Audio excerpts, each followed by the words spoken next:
Hey, what's up, Internet? You're watching The Legend of the Traveling Tardis.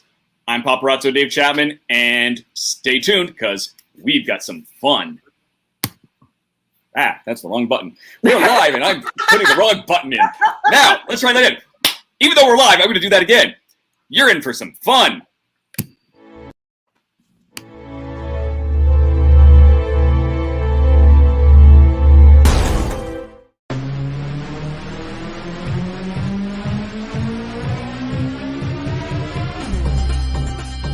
My name is Christian Basil. Years ago, I had an idea. I got myself a TARDIS. Took it to new places, met a lot of new people, took some great pictures, and talked Doctor Who. From Krypton Radio and the creators of the Hanging With web show, this is the legend of the Traveling Tardis. Join me on my latest adventures and become part of the legend.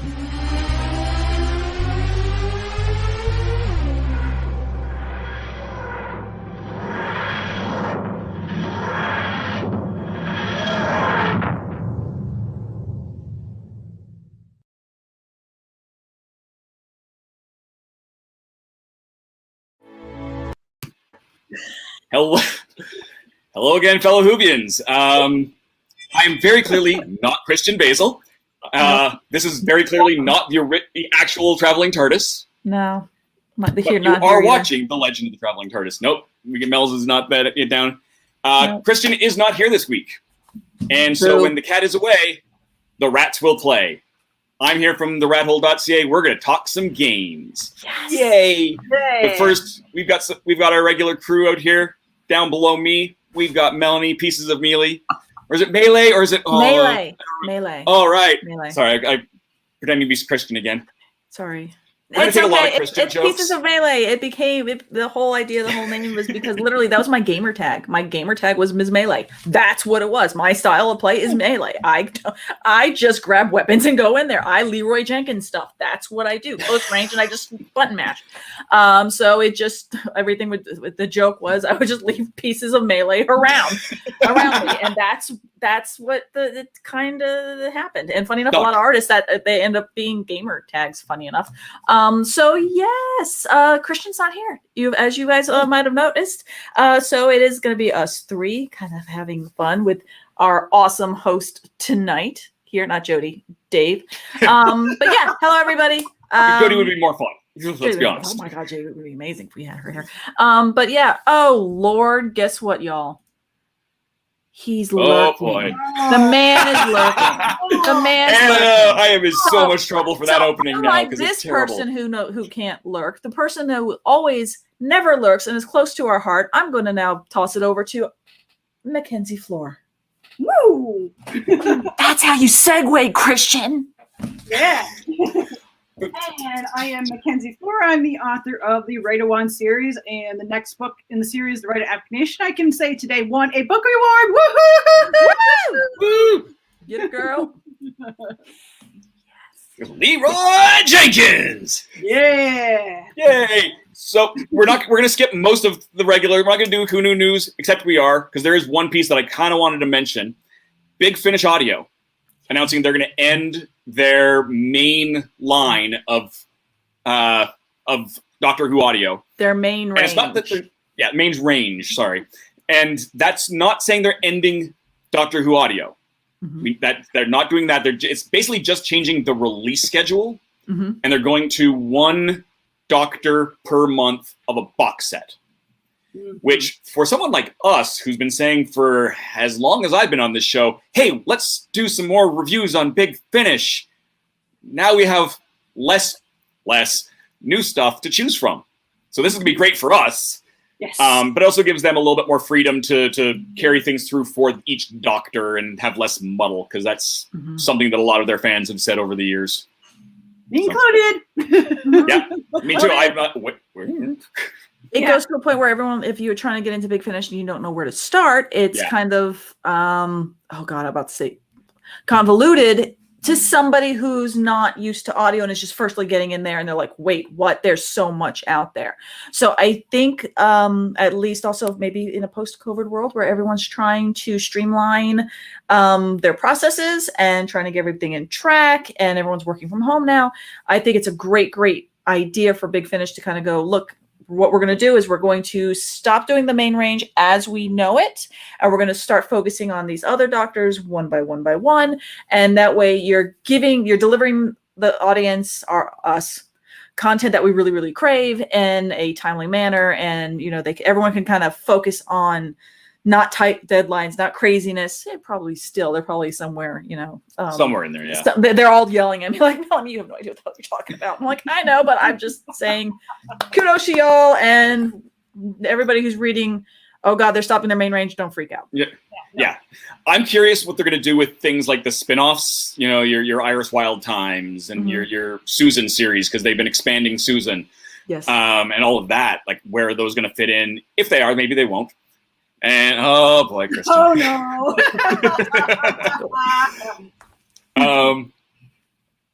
Yeah, so we'll see where those go, and it'll be interesting to see what happens when Jodie leaves. And we have 13 doctors in 12 months. And don't forget, we still haven't seen any of the 9th Doctor stuff just yet. Yep. And that was announced that Eccleston is coming in. He's going to be doing a lot of 9 content. So it's not like we're not going to have brand new, amazing things that we're all still on the edge of our seats for. And they specifically said box set when they said that. Yes. So that makes perfect sense.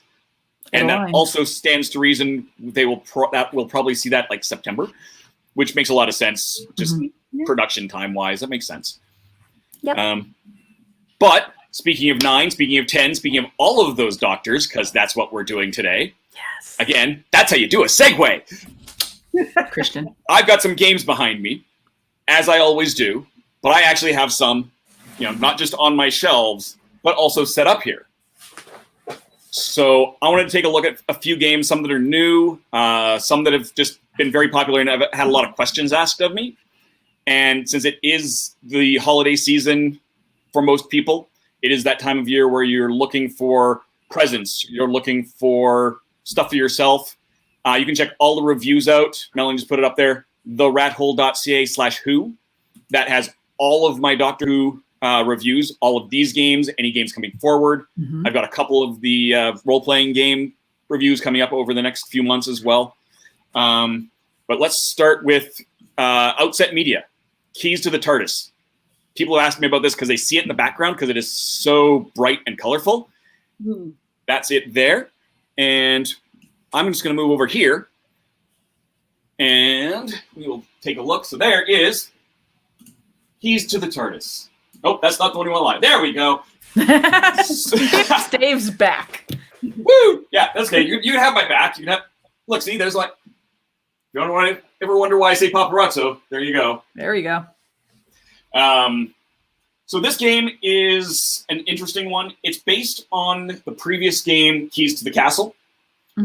So you're trying to make it basically from one end of the castle to the other, and they've rescreened it surprisingly well. For a Doctor Who theme, it makes a lot of sense. The TARDIS has a key. One thing I love about it, and I said it's how photogenic and it is that box color. Like as we go through, you're going to see all these other covers are all blues, they're purples, they're the space colors, right? Yeah, there we go. They're all kind of, at best, you got purple, but this is bright. Yes, and I love it. So how it plays, you've got a grid here. In the center is the TARDIS control room. Shocking. The only way you can get in there, you can't move directly into it. You need to actually be transported into that. I'll come back to that. But you choose your doctor. I've got the War Doctor here. Yes. Because I love it. But they do have all of the modern doctors. So they've got everything from 9 up. So speaking of 9, there he is there. I'm sad. You said modern doctors. Oh, no Peter Cushing. Yeah. It does make sense. I mean, it's a little bit of a difference in licensing really, between your classic Who and your new Who. So it does make a certain amount of sense. And this is a game that suits a younger audience as well. It can get cutthroat, but it is not intrinsically difficult. Okay. so it is really good. And the Keys to the Castle is a step down again, but because this has some card-based stuff, so it does have some language requirements. But you start the game off with a hand of 3 cards. You select your doctor. I'm just going to use one doctor. Another doctor would be on any side you want. Yeah. There's only 2 players straight across. How many players can you go up to?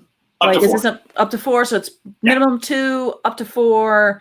Correct. And if somebody's like, if you have a square table, it doesn't matter if you're looking at the cards. There's no real upside down like player placement. No, they're all. You can see all the tiles are square as well. There'll be a little bit, and as I flip them over, you'll see that.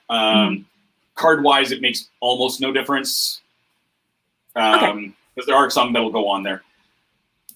So that's not a hard thing. The only real thing is, like I said, if it's 2 players, you're going opposite sides. Just for scale purposes, this entire table is a 6-foot table. So here's your 3-foot mark right here. This is about 2.5 feet. So it's not a small game because you want enough space to be able to flip these over. And you a little bit of space to, have it around. But you can kind of get away with it on a 3x3 if you need to. So you draw a card. And what you have to do, you've got all these different colored tiles. You need to play, you draw, then you play a card. So I'm going to play this little yellow card. And they've got all the different characters and peoples in the series. That's Danny Pink. So I'm going to play that. I can now flip over any yellow tile. I can this one, this one, this one, this one. I'm probably going to do the one right in front of me. Now that one's actually got a special icon on it. It's got a TARDIS key. What this means is when I move onto that tile, not when I flip it, but when I move onto it, I can now flip over one more tile anywhere else on the board. Okay. It does not give me a whole other turn. It just lets me flip another tile, open or close. So I could actually flip one that's open back over to block another player. Ah, okay. So once you've played the card, done whatever it does, you move. Now I would get to flip that over. Again, I can flip over anything on the board, but I'm going to flip over the one that's right in front of me. And that's that transporter tile. Just kind of generic transporter-ish art. But I don't get to do anything else. So then the next player would go. I'll just grab Jody here. I'm not going to flip cards. I'm just going to put her on there. And I can see her. So now I would get to do the same sort of thing. I get to play, I'm going to play a sonic screwdriver. This opens or closes, again, any door. That's the art on these changes. Yep, they have all sorts of different Sonics on here. The nice thing about having a bunch of cards. Christian just put a message in saying he's going to host the show from here from now on. All right, so you know, just from YouTube. Excellent. I was wondering how long. Please note, 15 minutes and I've been fired. And anybody, if you have any questions or comments, please just drop them up in the chat. That was actually my watch, my Apple Watch, and my phone. This camera is my phone. So my Apple Watch tried to think I was doing something. But yeah, if you have any questions or comments, please drop them in the chat, and I will pop them up there, just like Leroy Jenkins, and I'll make sure that Dave can answer them. Exactly. I'll finish this off really quickly. I've got a trivia question before we go to commercial because I know we're getting close to that point. Yeah, a little bit. So again, I draw another card. I get to play a card. I don't have to unlock that, but I played the sonic screwdriver. I've got to draw, so I played that. I'm going to open up, say, this one. That's the Dalek. Dalek blocks that door. Exterminate. Yep. And then I get to move into any open space. That's this one. Transporter automatically takes me into that center spot. I won't be able to leave there. Okay. They take their turn. Next turn, I would draw. Oh, I'm going to play a jam cookie because, of course, you can't use the trademark name. So, generic jam cookie. You can't say Jammy Dodger. No. Yeah. So they say jam cookie. Yeah. So I've now blocked that Dalek. That Dalek has been defeated. If I want to, I can move there. The Jammy Dodger. That's awesome. Some of your other cards, they do. To actually eat that. I have that. If we have a Jammy Dodger, we have to be able to eat one. Exactly. Some of the other stuff you've got a time barrier, which actually blocks a door. So I can put that down. Sonic screwdriver will get rid of that. There is a time tunnel. You can only ever move up, down, orthogonally. This goes diagonally between two open tiles. Doesn't even have to be an open tile, but you can't move into it unless it's open. And then there's a Cyberman assault, which lets you move another player. where that gets to be neat is, so this person wants to get to here. You have to get to the opposite side of the board, last row, to win the game. I'm here. She's about to win. I play that Cyberman Assault. Move. Automatically transported back to there. Ooh. Okay. So it can get, and I had a game where we had Pandora's Box, which I think I said there, actually takes away your turns. Froze someone there. There was a Dalek here, and we dropped in time barriers all over them, and they were just locked in there. The three of us that's just the way it went. It was hilarious. Nope but it is, card. Nope. Yeah. Nope. And just, the nope card tends to be the sonic screwdriver. But it's like I said, it's simple, it's fun, it can get cutthroat. That you can theoretically, like if you've got a really small child, you could take these cards, the specials, right out and just move. And you could take it very far down. I think it's a 14, 10 and up is what it's rated, and it can easily go below that. I played it with a 10-year-old in that game where it was cutthroat. How long, time-wise, do you think it takes to play? Like, maybe is this more of a 45-minute hour game? Oh no, it's fast. It's fast. Like half an hour in, you're done. 20 minutes at most. I don't think it has it on here. No, but I think it took us maybe 20 minutes to run through a game, including setup. Okay. Like it's not, unless you think hard, or you start dragging it out, it gets really cutthroat. That will extend it, but on average, you're looking 20 minutes. So that is Keys to the TARDIS from Outset Media. Again, you can take a look at all that review. There's the cover there. It is available pretty much anywhere games are sold. Your Amazon, your Doctor Who, your Who North America site, retailers, your friendly local gaming store. So that's this one. Let's go to commercial here, but first, let's do some trivia. So what I'm going to do is I've got Doctor Who Trivial Pursuit here. Ooh. And I'm going to ask a question, and from there, we'll go to commercial. And when we come back, audience, you guys can put your answers in if you think you know it, and we will see who can get this right. So, this one's a little bit tricky. This is in the category of years and dates. In what year was A Christmas Carol by the Doctor's good friend Charles Dickens published? So we will find out the answer after these commercials. After these commercials. I'm working on that. After these commercials. Christian's gonna kill us. Bateman.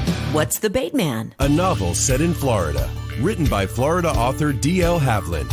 Suspense, mystery, and murder. Evidence is in the bait. The Bateman is available at local bookstores and online. Deborah Parmley's Jenna's Christmas Wish.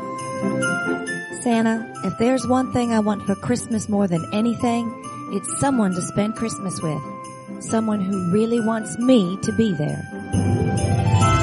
Head to the mountains of East Tennessee with romance author Jenna Hart for a Christmas writer's workshop. Since her mother passed after a long illness, Jenna has had one wish. She doesn't want to spend Christmas alone.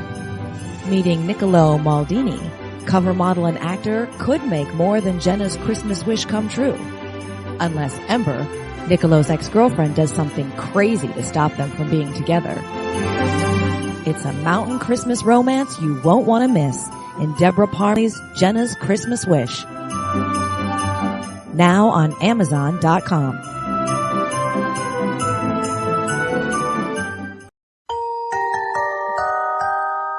Jackie Sonnenberg's My Soul to Keep is a ghost story rooted in the realities of actual cults. When 13-year-old Sky Monroe arrives at her new boarding school, all she can think about is death and connecting with the afterlife. Soon she discovers her school's spirituality group, the Guardians of Light, and they have a secret. They can speak with the dead, and the organization is a cult. But this isn't Sky's only problem. The campus house where Sky resides is haunted, and even the ghosts have an agenda. They intend on getting the souls they want. Filled with mystery and intrigue plucked straight from the headlines, author Jackie Sonnenberg's research and attention to detail give this ghost story an even more eerie atmosphere. Find My Soul to Keep on Amazon.com today.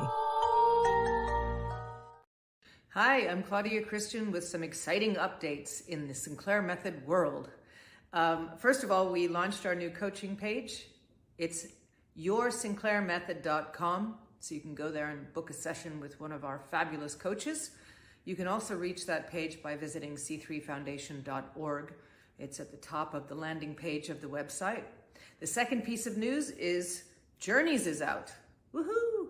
This book has been a long time in the making, and it is available in Amazon, Barnes & Noble, your local bookstore, and there's a limited amount of signed copies at c3foundation.org. So get your copy of Journeys now and visit the coaching page for some wonderful support. If you're on the Sinclair Method, you can book a session with a variety of different coaches. Take care and be well.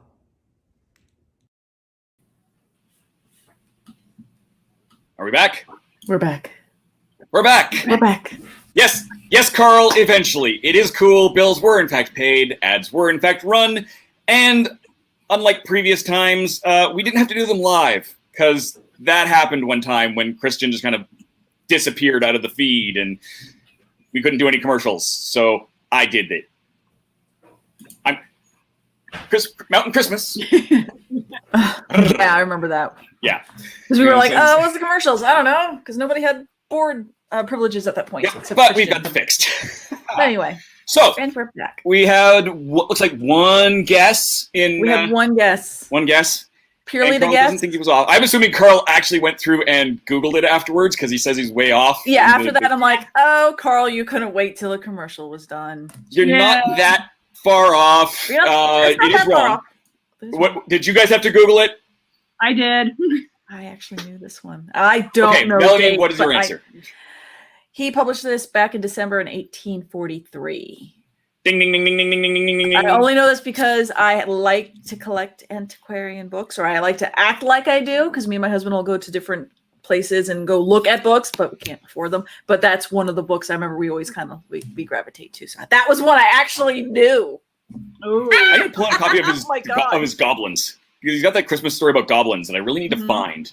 I've never actually read it, but I know it exists. I know I had a copy, and I think my parents have it right now, but I need to find that again. Anyhow, so there's our answers. You can see here, we got another game to look at. So this one is Time of the Daleks. This game is a little bit older, but there is new content pretty much hitting stores as we speak. There's a reprint of the main thing. There's all of the expansions. So the main game itself comes with 4 doctors. Comes with Doctor 1, Doctor 4, Doctor 12, and Doctor 11. Because all the extra you need a little bit of the popular and a little bit of the sometimes popular, but you got to leave Tenet as an extra thing, because of course everyone's going to do him separately. It's going to be an expansion pack, and people are going to want, they're like, I need these 2 doctors now. Okay, where's 9? Where's 7? Here you go. Exactly. They're coming out with a new set of expansions that actually involve some of the friends, the companions. And I don't know how that's going to change the rules. I have no idea how those are going to work. I'm excited to get my hands on them. They're, like I said, they're just starting to come out. I only have the one expansion you can see up there with the 7th and 9th Doctor. It's not a secret that I'm a big Celeste McCoy fan. So that was, of course, going to be the one that I picked. So it is, again, it's a bit of a table hog. That's the only downside to this game.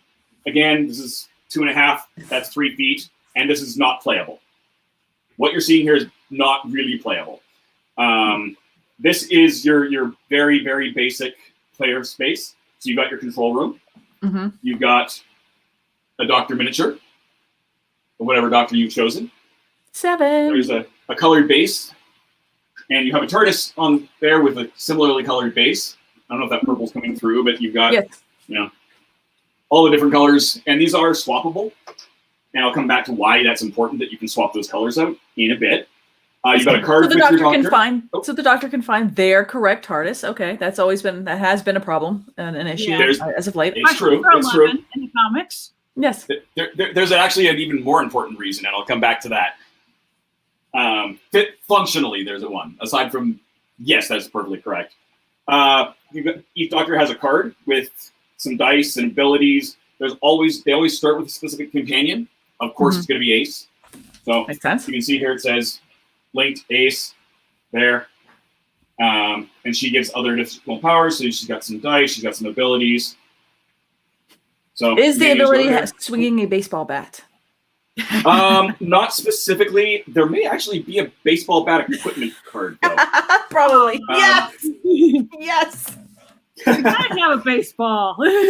Right? The doctor starts with a sonic screwdriver. Of course they do, which has its abilities. So basically what you're going to do is you grab a couple at the start of your turn. You're going to start with grabbing a couple of sonic charges. This is how you actually spend this. This is your currency on how you basically do anything. And then from there, if you wanted to, especially later in the game, you can actually dismiss companions. You can see there's only 3 spots here. So you can actually say, you know what? Ace, time for you to go. You've been great. Go start your charity. Go write your book. Start your charity. Oh, a charitable earth. Yes. Yeah. Read the book. Watch our episode talking about the book. Read the book. At Childhood's End, another thing that Christian can never remember. This whole show is going to be just making fun of Christian. Oh, and yes. At Childhood's End. Yes. But no, it's a very great audiobook, and her narration is amazing for all the characters. Not only she tackles the amazing accent of Sylvester McCoy, but the current companions as well. And you really can tell who's speaking by what she's doing with her inflection, except for the fact when she starts doing the 13th Doctor, because you could swear that it's Jodie talking. Yeah, yes. It's like crazy how similar. It's the amazing Sophie Aldred. But anyway, I swear, yeah, it's true. But I swear she wrote that book is a better Doctor Who episode than some of the current episodes, and definitely a better 13th Doctor episode. Yeah, especially moving on. That's coming back.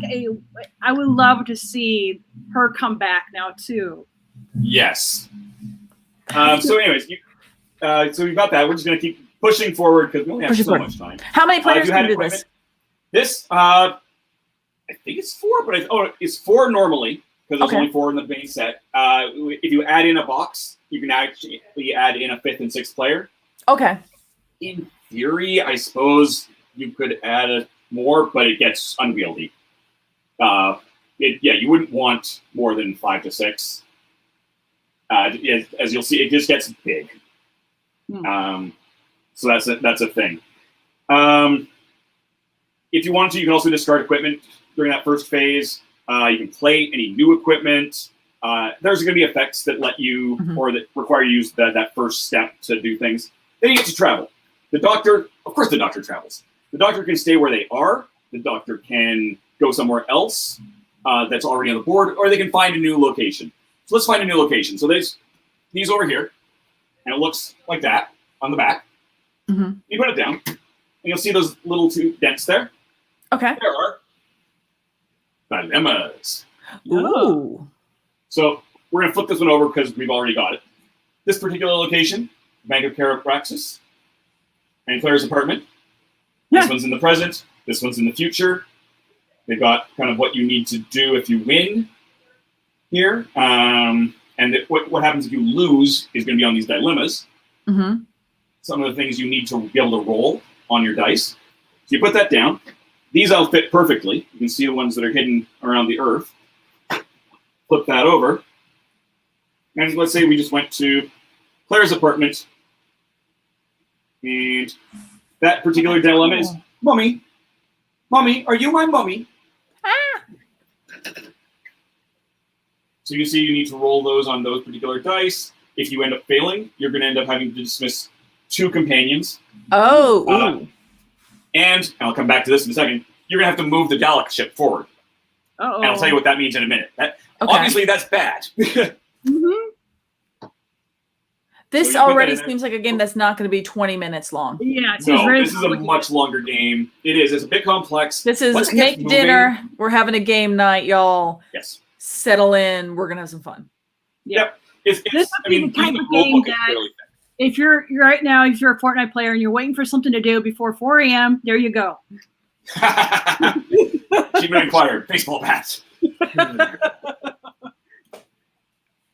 So, do you find that this is takes a while to set up, like of all the this one, especially when you're first time because you have to punch everything, but it takes a little bit of time. I'm going to kind of gloss over a few things just again for time. Mm-hmm. You can also recruit companions. You'll see up here, the companions come from Earth or aliens. Immediately, they kind of look like this. So if you're on Earth, oh look, there's Osgood. Yes. You get an alien one. Oh look, it's Osgood. Wait, what? Oh. That I think is the best gag. That is the best gag in the whole darn thing. And how you do, you put them in there temporarily. If they succeed and it works, you can put them in there full time. Oh, hey Dave. Christian says, "I hate you all." LOL. There's heart. There we go. Heart. He loves you too. Yeah. Oh. Carl does make the comment that he does like that the pieces explain some of the functions and etc. Which I agree, because I think sometimes if you start playing anything of a robust tabletop game, if you don't want to stop, especially if it's your first time, and then have that one person who's been deemed to read the instructions and the fight starts because they haven't read all the instructions, so somebody else wants that sheet of paper to read the instructions again, where having those explanations within the card kind of keeps everybody on the same page as you're learning together. Exactly. I mean, and this is not a small, like I said, it's fairly complex. I mean, it's a fairly long rule book, all things considered, but it is fairly well written. Yeah, and it's good. There's some extra stuff in there. Regeneration is kind of an interesting concept, and I definitely want to hit that. But how do the dice? So basically, you can see Doctor has different dice. Companions give you different dice, and you need to roll certain dice on here. I'm going to grab my dice box because this is going to get loud. And what you do is basically you end up with, I'm just going to grab a handful. I'm not going to grab necessarily the correct ones. Are they all six-sided? They're all six-sided dice. Okay. The different colors represent different things. I've also got a traveling die, so that was a different, I kind of skipped a little of that. And I'm just going to grab the ones that I would need to actually do this. And each of the different colors have a slightly different ability or balance to the abilities. So there's some will have more talking, some will have more fighting, some will have more science-y. And you basically roll it, find the correct ones. These are not necessarily them. And you just put it on there. Great. And you're trying to basically match up those. Dice mat, not part of Doctor Who game. Yeah. No, yes, this is totally not. I recognize that. Like, this is totally my own thing. But yeah, if you succeed, great. If you don't, you don't. Carl says, "Holy crap, that's not a game. That's a lifestyle." And Christian, God forbid you lose a piece. LOL. There's enough dice that theoretically, if you lost one, it wouldn't be the end of the world, because you're not going to use that entire dice pool that's over there. But you're right, it is a bit of a lifestyle. In fact, it's several lives worth. Obviously, there's multiple TARDISes on here. The goal is to get all the way to Gallifrey. Okay. And there's a Dalek ship. Boo. That is also, and if the Dalek ship beats you there, even if it gets there on the same turn, you lose. Oh. So a lot of the failure requirements are move this up or move this back. Seems like I could spend an hour to get to this to get to the center and then find out you lost. You lose. Yes. Yes. This is starting to give me some Monopoly PTSD here, just so you know, because no one finishes the game. It just ends with the board being flipped with one person with all the money. You can end up another way. You can end, as things fail, you can end up with Daleks landing on these different locations. That make it harder. You have to give up dice when you have Daleks preventing you from acting there. Mm-hmm. The sixth Dalek, Davros. Yeah. So these are nice, and these are cute little plastic miniatures. Like they're really nice, really well made.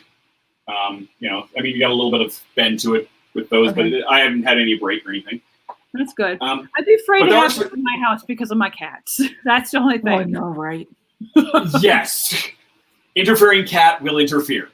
And I mean, it doesn't take much to knock things apart. It does. These fit together perfectly, but only just. I have it specifically here, not in the middle of the table, because the middle of the table is not flat, and then they don't fit properly. But yes, I said it is lifetimes. And I also mentioned that the bases on here are interchangeable. There are things that can make you regenerate. And how that would end up working is you're going to take the next highest doctor, even if it's already in play. So in the case of 7th, the next highest doctor that I have is 9. I'm showing that to my microphone. Yes. Hi. I was like, where are you going with that? Which is more or less where this camera was a minute ago. But you basically, once you have the thing, you can pop off your rings. Ah, that's why the color was so important, because you can regenerate. And this is the same. If that doctor is not in play, you grab it from out of play. When you're up to the top, so let's say I didn't have a 12 or a 9, and I would roll back to 1. This is in play. Everybody else shifts. Oh. You don't change your board. You don't change your companions, but you do change your doctor. And they may or may not be the same. They have different abilities, and that can kind of throw things into a little bit of a loop. Do you find or know other people who play this game that may kind of play with their own rules, where if they like some other type of tabletop games where you're like, you know what, we're just going to play without regeneration, or we're going to play without encumbrance if you're doing D&D. You know, if it's if you're in that group. Yeah, there's things you can house rule if you want, and I find that it's not a bad thing to start with striking some of that stuff out. And some of them are even listed in here as, hey, you could probably get away without that. Because like I said, there's a lot. Like I didn't even talk about the time anomalies. You can lock stuff. There's lots of these timey-wimey cards. Timey-wimey. That's how you get, more different things. So that, like I said, this is a lot of stuff. It's not for your casual gamer. However, if you're seriously into Doctor Who, you're a huge Doctor Who fan, and you want to do more things with more of your friends, or maybe if once we get back into the world of conventions, or being able to safely go back to our comic book shops that are hosting game nights, this is a great game to bring along and to find other people who are playing this game that are. There we go. I will help you. Thank you. To kind of play with. Carl had commented on the cat saying, if I ever created a game, a time cat would flip one into an alternate dimension. Where half of my stuff that's missing it's not underneath couches, it's in alternate dimensions. Exactly. I wouldn't even say it's a heavy game. It is a complex game. It's definitely not a gateway, easy, pull it out at your family table at Christmas game. Yeah. You're going to be playing it with people who like to play games. But it is, once you get it rolling, it actually flows fairly quickly and fairly easily, and it's a lot of fun. So this is the type of game where maybe the first one would be your casual Doctor Who fan, or somebody that just wants to play games, 20-minute, this kind of thing. That's a great stocking stuffer kind of fun extra gift game.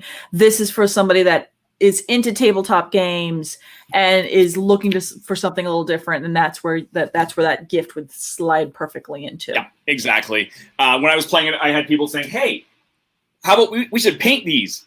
These ones are just plastic." They did have a convention special with some actual nice resin versions, so those do exist. They are not easy to find unless it's convention season, which it's kind of not anymore at all. Not really. Not really. But you can paint these as well if you're a miniature painter. There's a K9 in there that gives you some extra rules. But yeah, so it's like I said, it's an upper level, but it's not like super hard. Oh my god, I can't play. The 4X style game where it's just boom. But you can see as I was adding that location, it's not part of the main board, right? So when I pop that back up, right? So if I had another location, another location, and another location, and another location, right? You can see how that's not enough space to play. Yeah. No, I completely understand. Yeah, so that was kind of where I went with that. How much do these both run, and where could people find them? All of them are very easily found. Like I said, your friendly local gaming store, Amazon, Who North America has a lot of them. I don't know the prices. Again, Canadian, so prices tend to shift a bit. I know Keys to the TARDIS is about $30 Canadian, if I remember, because I did actually look it up. Divide by 1.45. That's usually your conversion rate. So if it's a US dollar, you'd multiply it by 1.45. Otherwise, you would divide. Or that's your percentage. But it doesn't necessarily mean that the price is going to be the same between countries. Conversion-wise, yes. But no, you're right, because your MSRP is going to be labeled differently on that. Exactly. I think it's time for commercials. It is very much a time for a commercial. So when we're back, we may get another game. Is there going to be another trivia card that you've got? There's going to be another trivia card. Okay. Yep. So let's find that. Which one was I doing here? I have to remember what question I had on this one, because I did have a specific. Pick one. I did pick these up. No, I had a thing. I'm going to do this one because it was easier. All right. With also years and dates. Oh God. With whom did the 11th Doctor visit California in Christmas of 1952 alongside Abigail Pettigrew? Why don't you just give Mackenzie the answer? No, I'm just going to ask that question directly to this woman, because she's like, oh, I know that. So if you know who the 11th Doctor went with in 1952, put it into the. Carl's already got an answer. We'll take a look at the answer when we come back. Alien invaders enslave Earth, Unleashing hunters into the ruined wastes. One young survivor struggles to elude their monsters, clinging to hope. When he's stolen off the planet by a sarcastic starship AI, they pit their uneasy alliance against a treacherous galaxy. Explore a whole new verse of barbarism and betrayal. Wonder and adventure. In the Scion series by Michael J. Allen. Beginning with Book 1, Scion Conquered Earth. Available in print, ebook, and audio on Amazon.com.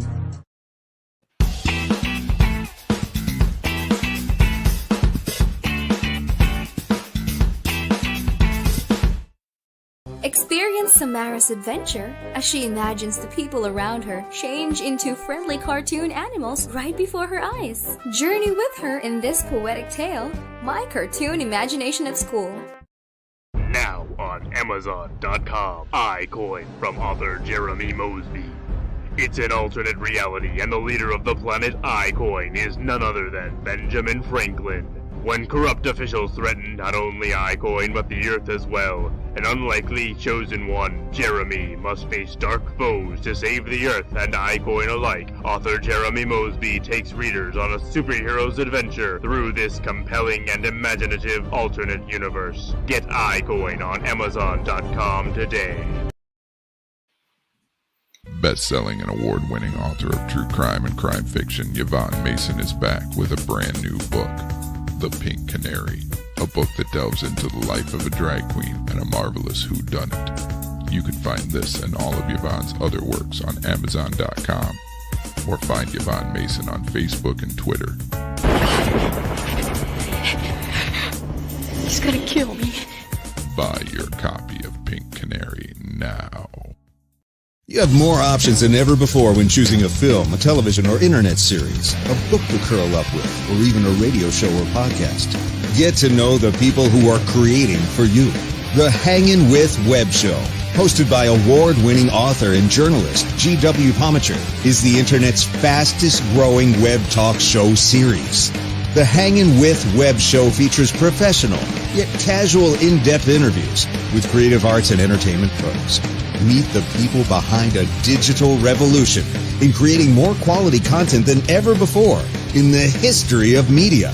Find the Hangin' With Web Show on YouTube, Facebook, or Twitter, or simply go to www.hanginwithshow.com. That's www.hanginwithshow.com. Hey, and we're back.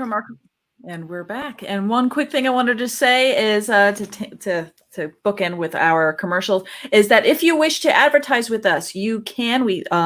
For all that information, you can email either Christian or Sage, both of them. If you can see the link below. Otherwise, if you're on our podcast, grab your pen and paper because I'm going to say it as slowly as possible. The emails are Sage, that's SAGE @ hangin, HANGIN with show.com, or Christian at hangin, there's no G after that, so just HANGIN with show.com.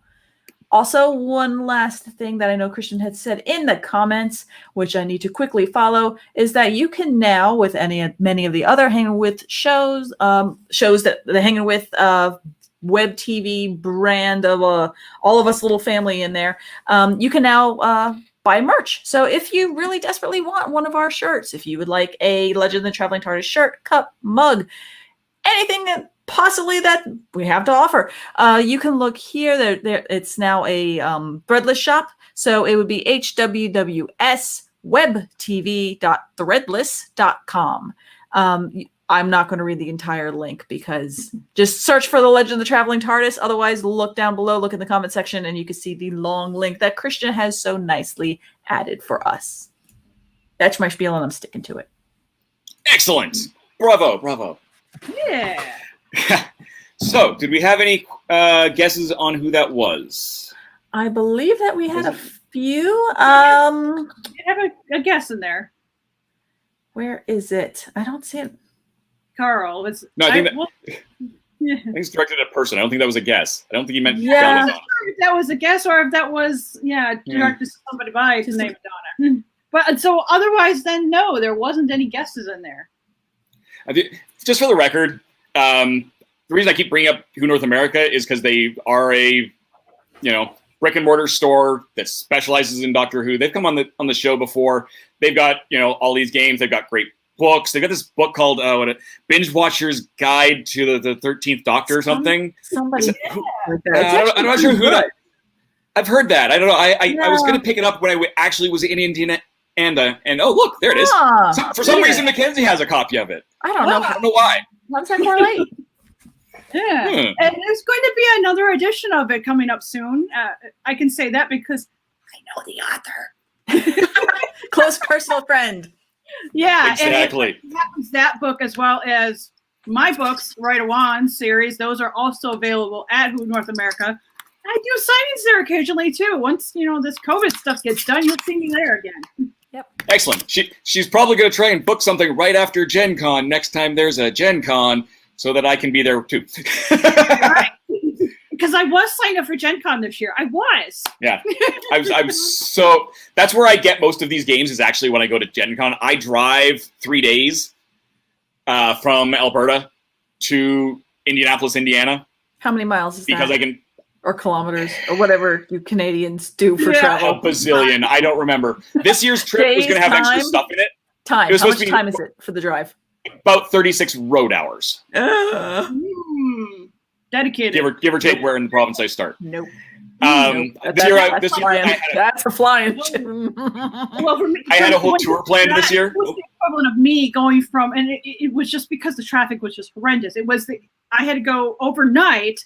So I was up for almost 72 hours, but the drive wasn't that long. It was from going from Michigan to New York to see Matt and David. It was almost like that. I was up for 72 hours because traffic. Yeah, I pull over to the side of the road where it's safe, pull over into a gas station and go to sleep. I just sleep in the car. My trip was supposed to be 12,000 kilometers this summer. I had 3 weeks of events all out east there, including Gen Con, including the Quidditch World Cup, including an audio drama conference up in Halifax where I was going to meet up with some Doctor Who audio drama producers. But I haven't given the answer yet. So I gave lots of time. We know that Carl, that was his wife, said that's his wife. Great. So the answer is, drum roll. Oh, do you guys know? Yeah, Kazran. Kazran Sardik. Yeah. I literally couldn't even throw a guess out there. I mean, I'm just saying Miami, Florida. I don't what? Fair enough. It's one of those things. If it's an 11 Doctor thing, I probably know it. Yeah. That's just the way it is. You got into the hive mind, and it's there. Yeah. Exactly. So I'm going to be fairly quick on this one because I can be. Oops, I hit the wrong button. This is the one I wanted right there. Yep. And then we want to do that right there. Nope. You do it, Mel. I'm trying to do it and help you. We're both trying to. So this, since we're running out of time, conveniently, this is a fairly short game. It's one of the reasons I left it for last. It's also one of my favorites. This is not a new game, although there are always new versions of it. Doctor Who Fluxx from Looney Labs. I love this game. I love Fluxx in general. Some people don't. There is a bazillion different versions. So you can see there's a Holiday Fluxx that I've got stacked up here. I've got 3 different Star Trek Fluxxes, and they just came out with a Star Trek Voyager version of Fluxx. There's Half-Baked Ideas, which also puts out some more adult-themed ones like Drinking Fluxx, Stoner Fluxx. But they've got SpongeBob Fluxx just came out. They've got Firefly Fluxx. They've got all these Fluxxes. The cards are going to be similar but different themed. The basic rules are very simple, and that's how I'm going to go through them real quick here with you. So it starts out with 2 rules. You draw a card, you play a card. That's the only rules. How do you win? We don't know yet. There is no win condition at this point. So I don't have a proper hand. I just grabbed a whack of cards here to show things off because it's just easier. So things you can play. On your turn, I will have drawn a card, and I have to play 1 card. I'm going to play a new rule. That rule is I draw 3 cards now. So now, anytime anybody draws cards, they draw 3 cards. They still only get to play 1. There is no hand limit at this point. Comes around. Next turn. New rule. Play all. So now, I draw 3 cards. I play all of my cards. My entire hand must be played every turn. You have nothing left in your hand. Next time around, now it's a hand limit of 2. So I'm going to end up drawing 3 cards. I have to discard a card down to 2 immediately, and then I have to play both of them. But let's say one of the ones I played is an action card. It does stuff. In this case, trash a new rule. No longer is there a hand size limit. Now we're going to get into how you kind of win and lose. So there are cards called creepers. Of course, the master's a creeper. Of course. Exactly. These are bad. You cannot normally win the game with a creeper in play. So you're going to put that in front of you automatically. As soon as I draw it, and then I would draw to replace that card. Okay. So there are also keepers. Oh, okay. In this case, the TARDIS. Yeah, you want to keep that. Or I've got, the different doctors. So you'll see me showing these cards off occasionally, like when we had Sylvester McCoy and Paul McGann. I showed off those cards then. Yeah. So you'd have those in front of you. Sometimes there's limits to how many keepers you can have. Often there's not. But you don't have a goal, right? There's still no win condition. Now there is. So in this case, Grand Theft TARDIS. When this card is in play, you need the first Doctor and the TARDIS, and you win. Oh, well then. TARDIS. Yay. I got this creeper here. I can't win the game. Oh, boo. Oh. Right? But okay, so how does one get rid of the creeper? Well, there's cards that can do that. In this case, you can actually, during your turn, you can actually move him to any player that has the Doctor. Any of the Doctors count as the Doctor. Or if it's someone else's turn, someone else went and played a card, you still have to play all, right? Next player's turn, even if that means someone else wins. The Master's TARDIS. Next player has to play that if it's in their hand, because that's the rule, play all. Master, TARDIS, win. Oh, okay. So you can end up losing, or now those cards you had no choice. So you showed the creeper card. Now keepers, you have to show them too. So your hand's always in front on the table, so everyone else can see your hand is not. You can keep stuff in your hand to play. Okay. But to win, it has to be on the table. Creepers, you automatically play. It's a penalty. It's automatic. Anything else you can have in your hand, and you play it according to the rules. Okay. Maybe that's play all. Maybe you can only play. Maybe it's draw 5, play 1. Right. And they have the different Doctors. They did come out with a 13th Doctor expansion. Nice. Just a little booster pack. Very nice. So got her in there. They had a War Doctor promo card. Even better. Awesome. Oh. Right. So this is a little bit harder to find, but it's there. And there's always going to be another doctor. We know that, right? We got Joe Martin maybe as 14. Who knows? The future doctor. It's always... There are cards that reference the highest number doctor in play. This always is the highest doctor in play because it doesn't exist yet. That's Fluxx in a heartbeat. Very cool. The same rules happen for holiday Fluxx. Your keepers are now Santa Claus. For the same thing, the rules start as basic 1/1. You're still doing all of the same things. Okay. So it's a fast, easy game. Some people don't like the chaos of it. I love the chaos of it. Yeah. That's what makes it the most fun for me. But let's do one more quick question because we have to bang out those last commercials. Just throw a commercial in here. Yep. Exactly. And Simon Callow has appeared in Doctor Who twice, alongside both the 9th and 11th Doctors. Who did he play on both occasions? We'll find out after these messages.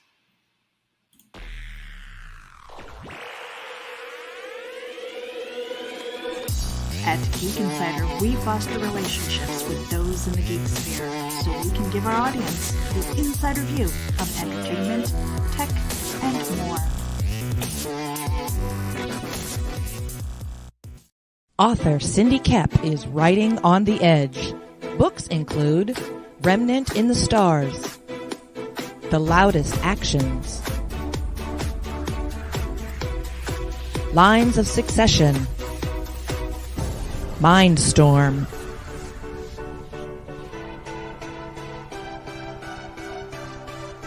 Condemned Courier, the Yerushalayim series, and Animal Eye. Find author Cindy Kep at CKOEPP.com today. Famous Faces and Funnies in Melbourne, Florida is leading the way in pop culture fun. From comic books and graphic novels to Funko Pops and collector's items, Famous Faces and Funnies has it all. Rick Shea and the professional team at Famous Faces and Funnies are friendly and knowledgeable. Whether you're looking for toys, props, collector treasures, or a new comic book, Famous Faces and Funnies is your one-stop shop. To find Famous Faces and Funnies on Facebook and Twitter, just type at FFF Comics.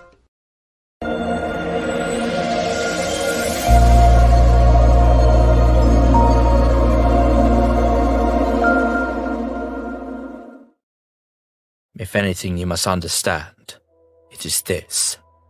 If I do not find a cure, my life is forfeit. Miata McKinnon, rise. It is your time to participate in the Rite of Wands, in which your soul shall face the ultimate analysis. Do you accede? Yes. This can't be the way things end. Heed my advice, young warlock. The future you saw is only a possibility. You will be given the ability to change it. How? I suggest you start by studying your father's potion books. Lachlan the Shreya has come to Iverna. I must focus solely on my work. I am afraid. I do not want to fail.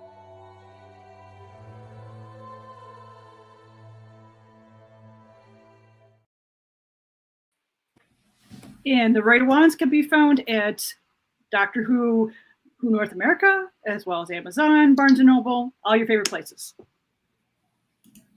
Woo! I love a commercial. I wasn't expecting that at all. I was like, oh. Yeah. Surprise! Well, surprise! There we go. Ha! And we're back. And we're back for a very truncated last segment because we wanted to give the second game the time of the I have the banner right here. Time of the Daleks. Yeah. Thank you. Time of the Daleks. Because that's such a lengthy game, it was going to have to push some of the commercials out. Otherwise, we'd put a break in the middle and it would just throw everything. So I've got a very special guest with the answer. Mackenzie, do you know what it is? I actually only know about the 9th one. I wasn't quite sure on. All right. Well, here's my special guest, me. Just because I wanted to put it up. It's amusing. So the answer is, drum roll please, Charles Dickens. Wait, what? Charles Dickens. Yeah, Charles Dickens. Simon Callow was Charles Dickens. That's right. Yeah. Makes sense. Almost like all of these questions had to do with the Christmas Carol episode, because that's one of the few Christmas episodes that I could find in the Trivial Pursuit game. Oh no! Okay. It is Christmas time after all. It is December. Yep. Yeah. It is And that of course, time of year. The 25 days of hummus. I think that's how I'm saying, right? Hummus. There we go. According to Christian, the TLTT 25 Days of Hummus has started. Music clips, movies clips. What happened? Why is there an extra S? Damn it, Christian. And pictures. There's where the S need to go. Of new and classic. What? And picture of new classic pictures of Little Boy Blue. Hold on. This is why you read things before you just start throwing stuff up there and start reading it. So there's gonna be new pictures. There's gonna be lots of new pictures if you go onto the Facebook site that you start. If you notice, Christian is starting to post a lot of new Christmas pictures of the Little Boy Blue, our little legend of our little traveling TARDIS art that he has. I no longer have it, as we just start picking up other TARDIS things that we have in our thing. So yes, make sure you follow us on or it's just on Facebook. It's facebook.com/TheTravelingTardis. Ta-da! And you can go ahead and watch the 25 Days of Hummus and watch all the cool stuff that we a little extra content we're going to be putting out there. Excellent. And where can we find you really fast, Mel? Where? Anything you want to pump? Do you want to pump? It's the end of the show. We got to give you. It's the end of the show. Okay, sorry. I don't know. You can always check out my Etsy page. That's always really cool. I'm starting to put up a lot more of my paintings and stuff. Look, if you notice, Good Omens is no longer back there because Good Omens was sold. Yes, thank you, Jesus. But the prints are going to be on the Etsy shop. Tea infusers are on the Etsy shop. Give me money, people. I desperately need it. I'll just say it. So it'd be piecesofmelee.etsy.com. Excellent. Mackenzie, anything else besides what we already heard from the end of the commercial?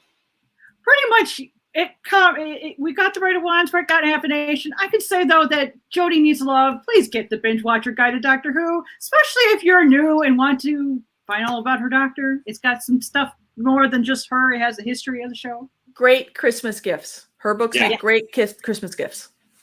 It's true. As for me, you can find all of my Doctor Who reviews, TheRatHole.ca/Who. I do have a set of Christmas reviews right now. That is because it is the season. You can see I got all those Christmas games in the background there. TheRatHole.ca/Christmas. I'm also running a giveaway, and I'm going to talk about that during the after show here in a second. But it Linktree linktr.ee/TheRatHole.ca. It should have a .ca at the end of that. That is my fault. And that'll have buttons to get to all of the possible entries for that giveaway. It also gives all of my social medias, website, et cetera, et cetera, et cetera. And there it's fixed. All right. That is time. Thank you guys for joining in. Please stick around for the after party. If you guys have any more questions about the games or any other Doctor Who games, I got the role-playing game. I got some other ones. We can do that all in this. I got a couple of...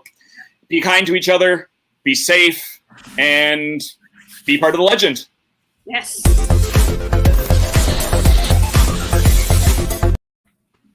We're done. And we are out. We are done. We're back, and we've got the after broadcast party. Woo! Party. Yay! I don't have to click on commercials. Yay! Yay! So, sorry. That's okay. A little bit behind the scenes there. Hey, Christian usually does that because he decided he didn't want to be on the show, but yet he's lurking in the chats. Christian, talking to you. You know, you could just turn on your camera, buddy.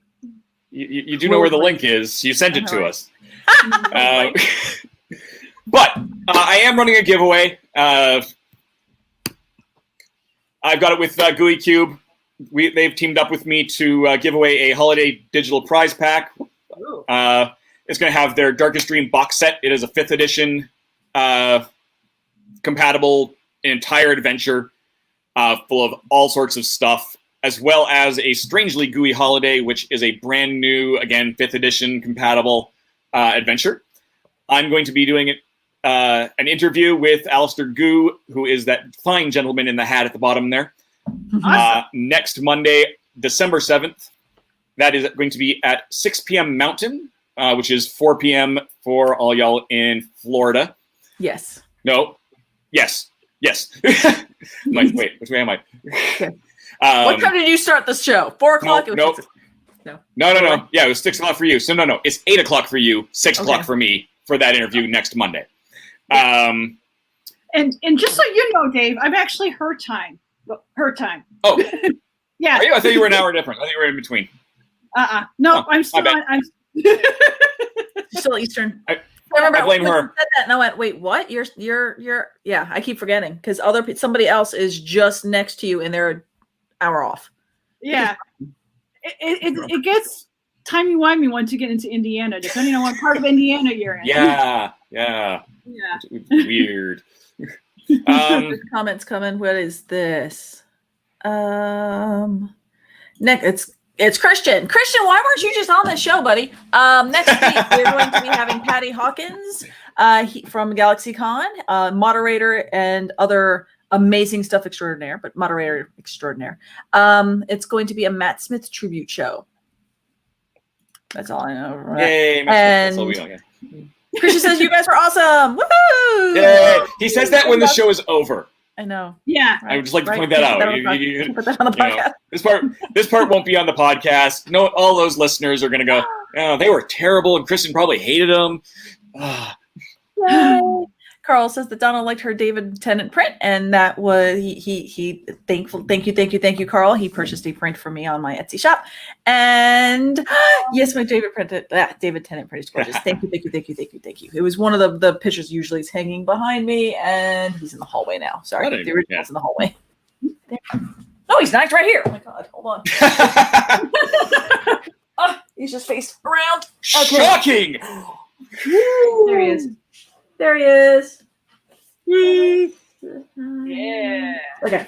There he is. He's back here. Okay, that's that. But yeah, no. So that's just a quick look at some of these games. Oh, yes. Thank you, everybody. What else? Oh, we got more. Yeah. He's taking care of family. He's taking care of his fur babies. If only I could just say, but no, yeah, it's totally valid, and we're happy to be here. Thank you, Christian, for giving us the chance to still do a show. And yeah, right. I'm glad we could give you the day off because you deserve it. You do a ton of work, and we are all very, very grateful, and I know our audience is as well. Yeah, I mean, we're at episode 104. Yes. 100 and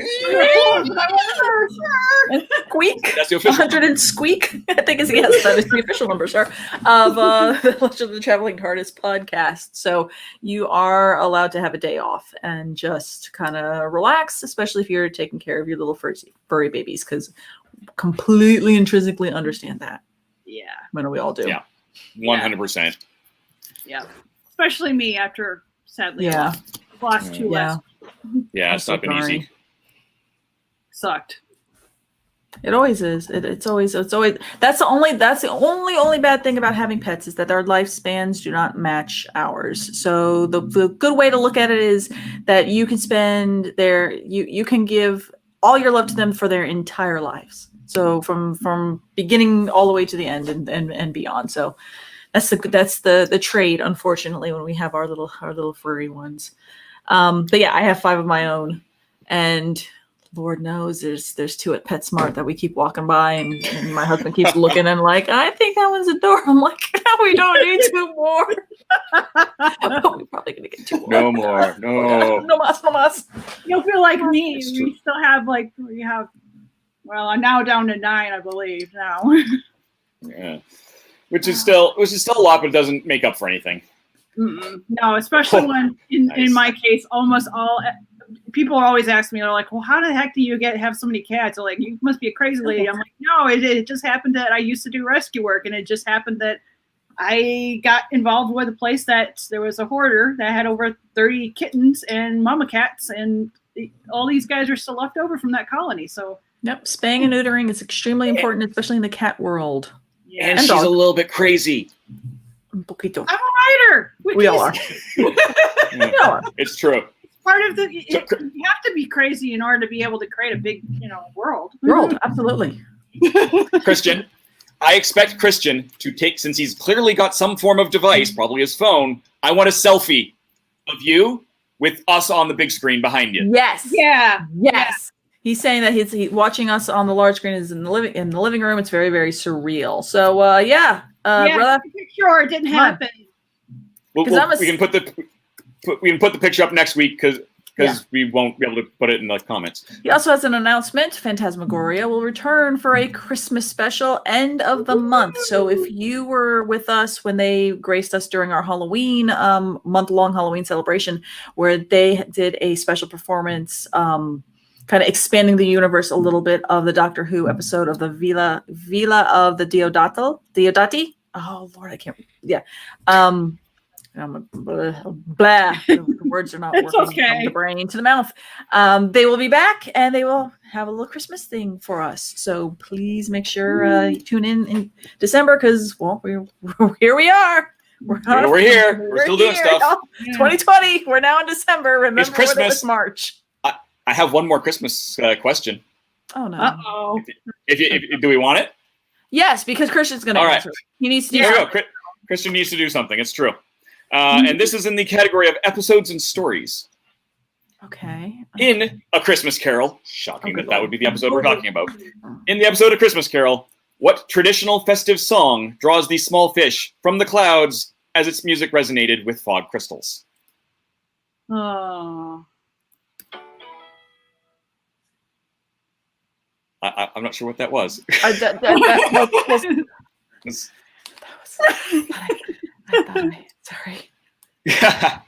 thought my phone was on. That was basically Etsy messaging me saying that I made a sale. Yay! So thank you. Yay! That was the That's a nice pleasant surprise. Whichever one of you audience members just bought something, thank you. Thank you. Oh no, it wasn't. Damn it. Hold on. No, it wasn't. No, wait. I think it was new message. That's what it was. It was new message on Etsy. It wasn't. Because usually yet. Not yet. Well, that's Etsy. If you have the ringer on there, if you have an Etsy account, its notification, it's set. I think you could change it, but its default is a cha-ching sound. So Christian, have you figured out which one what it is? And if he doesn't know, I can answer it. You can? What is it? Yeah. What is it, Mackenzie? I'll even do it better yet because I just happen to have a song. I think it's time for Christmas Day.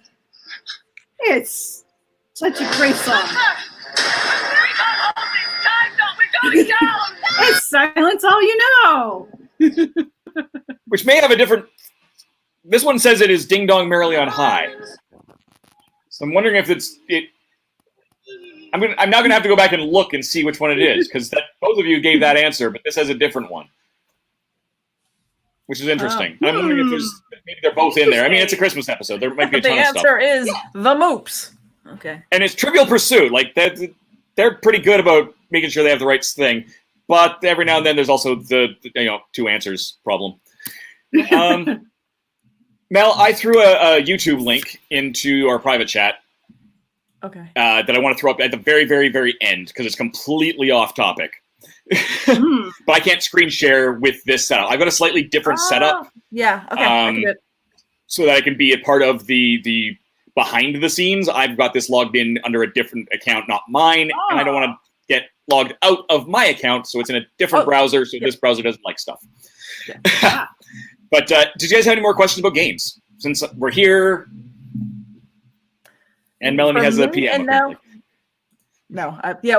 kind of check. Mackenzie, do you have a? Melanie, check your PM.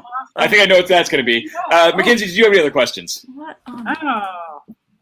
Well, how about this? When you go to Gen Con, I hope that you bring one of those with you so that we can play it. How about that? That is easy enough to do. I'll definitely Looney Labs, hopefully I'll have a version at least of Fluxx, because there's always new ones, and I really do love that game. It's a fun one. I'm hoping that eventually I will be able to do a review on the Star Trek Voyager one. I do have the other 3 here. I would love to see that one. It is. Oh, cool. Woo! This is the one that came out the last one. Ooh. There's actually another booster pack, and I didn't grab the case, but it's these that connects these two, so you can actually play them together. Oh, how awesome! Fluxx is not really balanced to mix decks unless they add something in to do that. Like, you could throw Santa Claus into Doctor Who Fluxx, you'll never win with that card. Yeah, because there's no goals for it. Right, it's all sense. set very specifically. So I almost always will end up with a Fluxx, again, Looney willing. I just checked my during the show to see how long it would be for me to drive to Gen Con. It would be 15 hours. So nope. That's not bad. That's not so bad. Nope, my way out of that. I do that. Okay. I do that regularly. It's about 12 hours to get to Vancouver or Seattle. The West Coast is about 12 hours, 12 to 15 hours for me, depending on where I'm starting in the province. Yeah. And I'll do that, for conventions. I'll do that for Quidditch tournaments. For those who don't know, I play Quidditch, like actual real life human Quidditch. Yes. This is actually a Quidditch jersey. This is the Munich Wolpertingers. So you can see a Wolpertinger is basically a jackalope with wings. That's so cool. And you can look at my butt. So this is when I go to why is that a thing in a Doctor Who game or in general? Because there's a little bit of both. While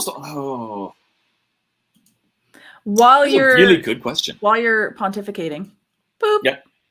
Oh, I gotta get rid of the banner on the bottom so you don't see Christian's. There he is. Yeah, but bottom right. It just happened to be missing though in the photos. I know, it's like you cut out Mackenzie. Come on, man. Basically, what we're saying here is that Christian's selfies are as good as his segues. Yeah. Boom. Oh. 911. Pretend it's a microphone. Yeah, call 911 report a murder. You're gonna let me put some water on that burn. We love you, Christian. Yeah, no, one of the things I was going to drive on this East Coast tour was going to be the Quidditch World Cup, which was supposed to be in Richmond, Virginia this year. And they postponed it to next summer. And because it's still where we are in the universe, they basically said, we will announce in January. I don't know why they would possibly pick January to reschedule it for 2022 or 2023. So eventually I'll get to go there. Yeah. But it makes sense with the state of the states, quite bluntly, Do you and really just the world in general. Do you really want into this country? Right. January. Oh, that's true. You're very cold. That's right. You're heading south. Yeah. I keep forgetting you're heading south. It's yes, for me, yes. For you, but, yes, yeah, please. But like I said, they're basically one of the reasons I am very certain that they said we're going to wait till January is to see how the election went, because it will change how immigration and visas that are needed. That's just that's a fact. That's not a criticism of any particular government. That's just the reality of that. Yeah. Do you know anyone who makes a regular deck of cards with Who characters? Ooh. That's a good question. I've seen Star Wars ones. I have not seen a regular deck of cards with Who. Carl had a comment earlier that actually kind of dovetails into that. Jody. But yes, that's the original question at hand. I would be willing to bet that there is one out there. I'd also be willing to bet that if you check the Who North America site, that's probably the best place to find it. Like, honestly, not even trying to promo them. That's probably just the fastest way to find it if it exists. I'm getting all these questions that I just don't have an answer to. I like that though. That's great questions. Christians is especially a question I've never gotten before in the years of reviewing. I have never been asked that question. Playing a game where you're just like, why? Just why? Why is this that rule? a thing? Because it almost kind of marries to the question of if it's a rule that you're thinking why. If you're going as far as why, you're going to go as far as, you know what, we are now making a house rule. We're not playing with that. Often, yeah, and that is something that it's less why is this a thing and more just often not being sure how I've read it, because often if I'm playing it for the first time, right, or someone else might be teaching it, we may have just literally cracked the plastic and gone through and just missed a rule. Marvel Villainous. There's been a few times in Marvel Villainous, which is a fun game in and of itself, and we just lost Mackenzie. Maybe she'll be back. That's okay. It's a good game on its own. Apparently, I have not played Villainous. I'm very strange in that I have not played the regular Disney Villainous. Sorry, hit the wrong button. It's okay. Yeah, she's back. Look ahead, she's gone. Look ahead, she's back. I was trying to hit the chat button. I hit the login button. I'm like, no.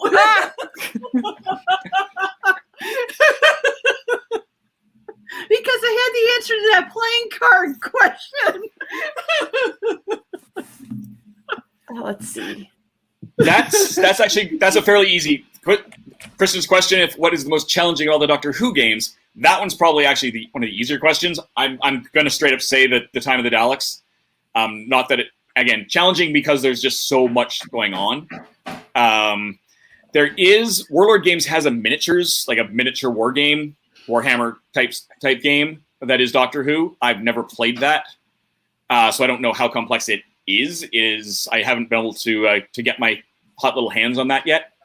Hopefully, eventually. But yeah, that's, I'd say, as far as specifically Doctor Who games, and specifically tabletop Doctor Who games, I'm going to say that. The role-playing game is a role-playing game, so some people will find it it's as challenging as the person running it makes it. But as far as just straight challenge in and of itself, I'm going to have to say the Time of the Daleks for sure. That's the nice thing. Who is often a fairly light topic, right? Oh, there we go. There we go. Making sure you can see this. Mackenzie gave us the link below to answer Carl's question about playing cards. So WHOpc.co.uk. Perhaps maybe see if on Amazon if the same people might have something over here in the US stateside. But here is Doctor Who Adventures.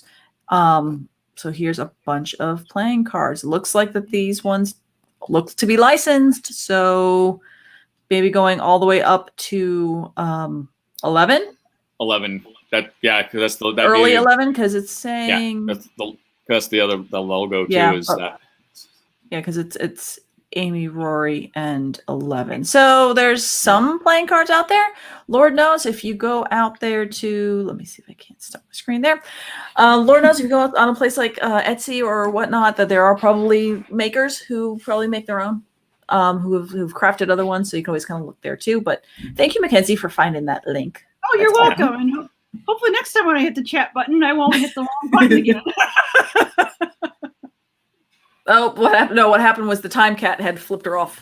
You just flipped off the web, just completely went. There you go. Yeah. Yeah. You didn't go to an alternate universe. You just left. And I'm the very web. 11, so I had to just knocked my microphone off the table. So Christian is just here just to ask a billion questions. Did you already answer what's the most challenging Doctor Who? Yeah. Okay, because that was what I was looking for. And Time of the Daleks. The other thing is the new stuff that's coming out, like as we speak, hitting stores, is going to have new rules. So on top of all of that, there's going to be more. So again, it's challenging mostly because there's just so much. Mm-hmm. So next question. Christian asks, what Doctor Who game would you take to a party where people could learn it fast? That will vary depending on the type of party that it is, like how many people I need to deal with. Fluxx is probably going to be one of those because it can handle a larger number of people. Mm-hmm. What is the base player count on that? Base player count on it is 2 to 6. So I mean, 6 people in a card game is not a bad amount. Keys to the TARDIS, if there was my friends often will do a solstice party, and all of our friends and all of their kids who are now teenagers, oh God, I would probably, I'd throw Keys to the TARDIS at them in a heartbeat because that's really simple. There is also a Doctor Who card game. back here, which is not terribly hard, but it is only 4 players. There's a couple of different versions of it. There's a classic Doctor's Edition and a regular one. There's also a 12th Doctor. I'm gonna make you larger. Hold on. Versions of this. There we go. That way you can see the games a little easier. So there's the classic Doctor, and then regular one. There's a 2nd edition of this, and a 1st edition, and a 12th Doctor expansion. The 2nd edition has 12th Doctor in it. I honestly do not know if it is the exact same cards or not between the 12th Doctor expansion and that 2nd edition. Okay. This is not a terrible. It's an interesting game. It's a fun game. I have a video on it.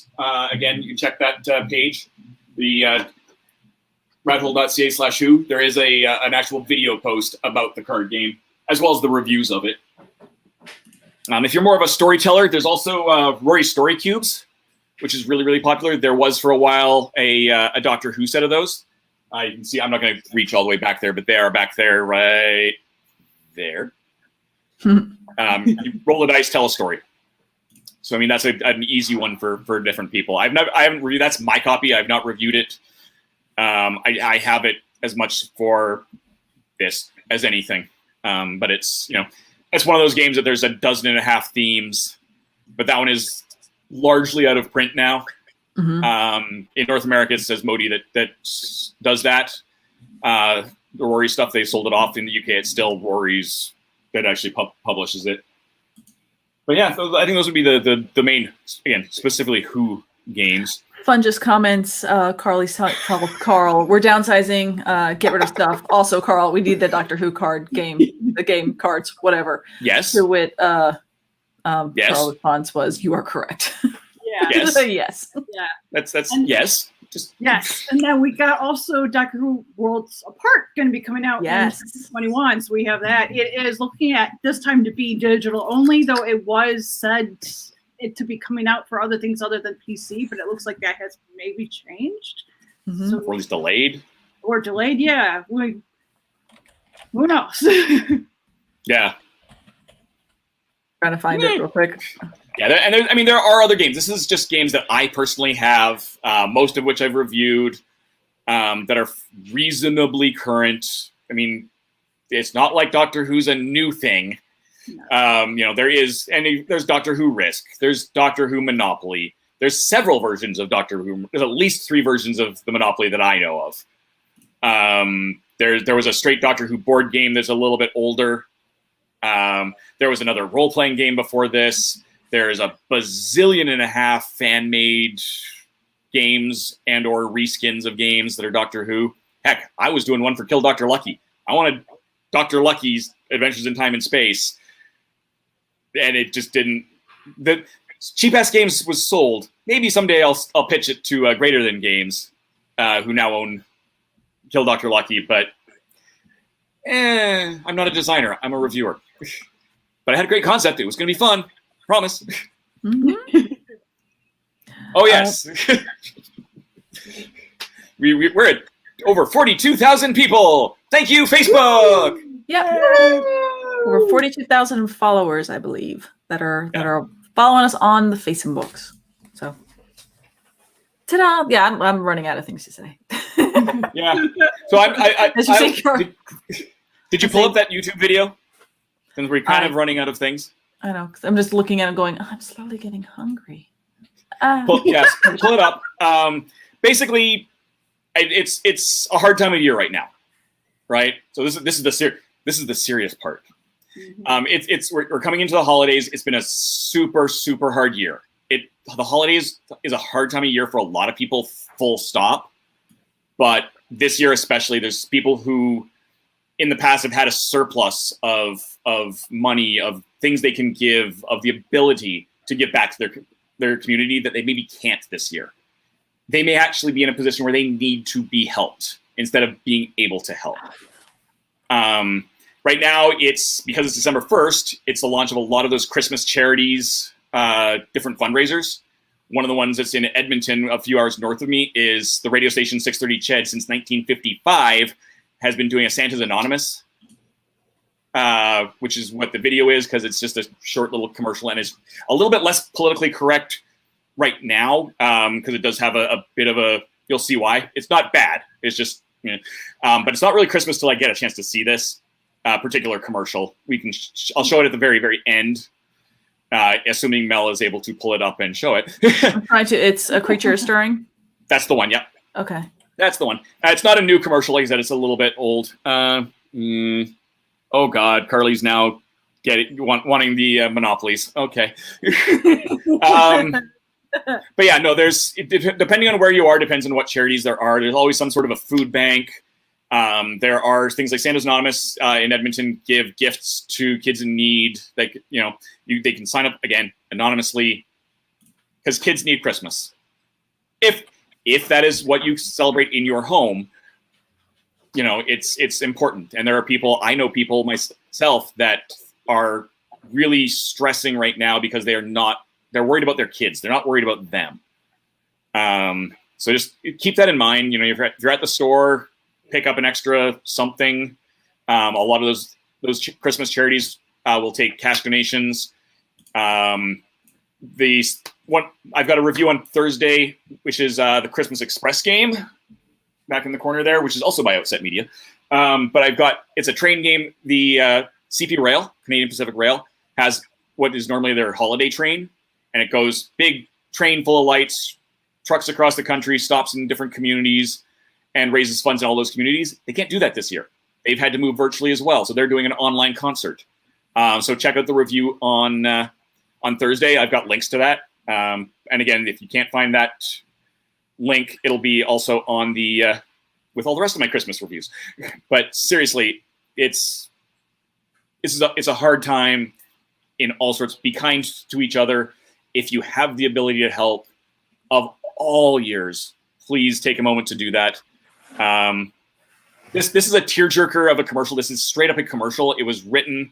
The actual story is read by the guy who wrote it. He was the station manager of what is now that particular radio station, 630 Ched in Edmonton. He's reading the story, and this is a commercial that they did, I think, in the 80s.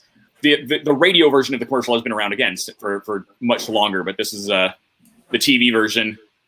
And it's not Christmas till I see this, so now y'all get to suffer and watch this for a whole whopping 5 minutes. Here's hoping that here we go.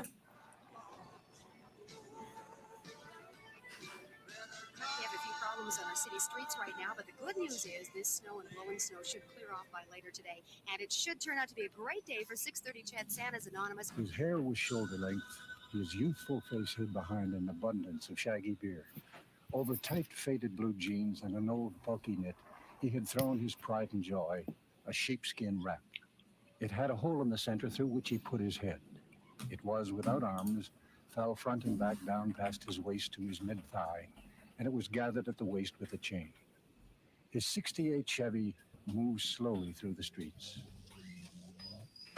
It stopped, then started again, making a U-turn at the corner where the driver gazed through the darkness of the night to view the street markers. He was in unfamiliar territory. The houses were one-room frame, and most of them were bare of paint. Lights were few, and glowed softly behind polythene, which substituted for storm windows. Up one side of the deserted street, down the other. Then on to the next block, the old Chevy made its way.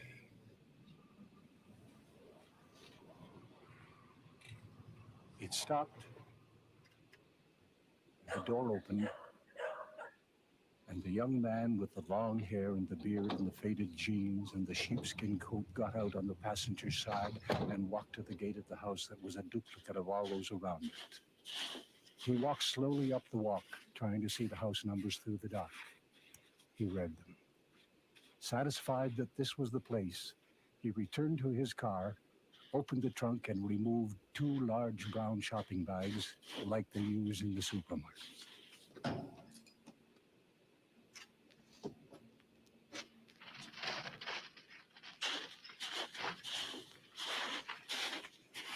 He returned to the front door of the old house and knocked gently. No answer. He knocked again. Then he heard the sound of children. The door opened, and in a brief second, through the dim light inside, he saw poverty Christmas time. The floor was bare. 3 little children were playing there with an old cardboard box.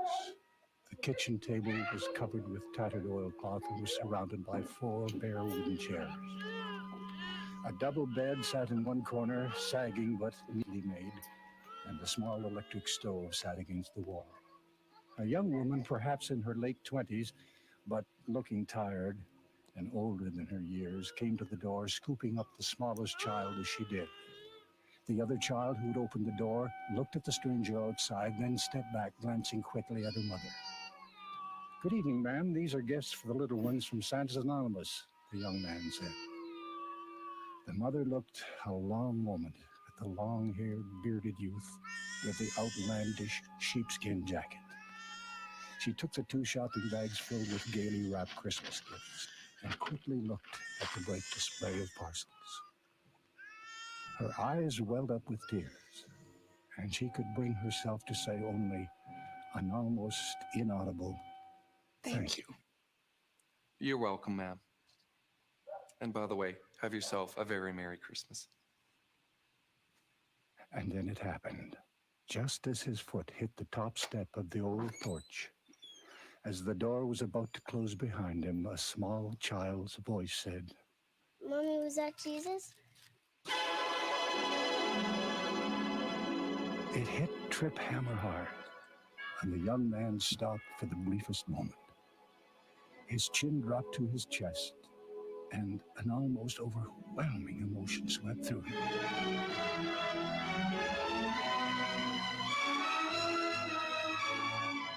He walked slowly now to his ancient car, crawled in behind the wheel, sat there for a moment trying to get a deep breath. He wiped a tear off his bearded cheek and drove off into the night. It hadn't happened before. It might not ever happen again. But that small child in that small house on Maple Street gave this strange lad in the sheepskin coat the most beautiful Christmas gift he had ever received. It is delivery day, which means a very busy day for our volunteers. And this year we have 25,000 children's names on our list. We could use some help. So that's, like I said, that was a televised version of a radio version of a commercial, basically read by the guy that started that particular thing. And it does bring up, if you don't have money to donate, you don't have, a lot of anything, of a surplus of anything, maybe you have some time. So like I said, look up your local Christmas charities, whatever they may be, and see what you can do, if anything. And that's my soapbox spiel for this, because now it's Christmas because I've watched that video. Yay! Yay! Thank you all. Thank you to the about 8 people here who stuck around to watch that with us. And yeah. Any last questions, comments? We cleared everything out. No, that's about it. Just making fun of Monopoly. Bantering about Monopoly. Getting another Monopoly. Christian's even left, probably. No, he's messaging me directly now. Just he's PMing me to put the volume up and da-da-da-da. And I'm like, why did you let him put that on there? Come on the show. That's it. He's fired. Click on the link. Come here, and you do it. Yeah. But thank you again, everybody. Thank you, Mel. Thank you, Mackenzie, for joining me, showing off the games. Again, TheRatHole.ca/who for all of my specifically Doctor Who game reviews. TheRatHole.ca is all of my reviews in general. Right now, it is the Christmas review series. So every week I've got a different Christmas review going up. Again, and then linktree/TheRatHole.ca gives you links to our Twitter, Facebook, Instagram, and of course, just the website itself. Like, subscribe. Let's see if you can get me to 42,000 by Christmas. Right. If I can get to 400, I'd love it. I've never pushed my social media that much. But it's one of those things, especially now that I can't talk to publishers in person. That's what they look at. That's the only way you can now, right now. So it costs you nothing to just put up with my spam when I post new stuff. We have content sometimes 7 days a week, a little bit less this time of year. So hopefully you got some, you'll find something you like and maybe find a new game to play and send it out as a Christmas gift. Yep. Yeah. Lots of good food for thought. So thank you, everyone. Appreciate it. Thank you. Have a good night and goodbye. And to all, Merry Christmas to all, and to all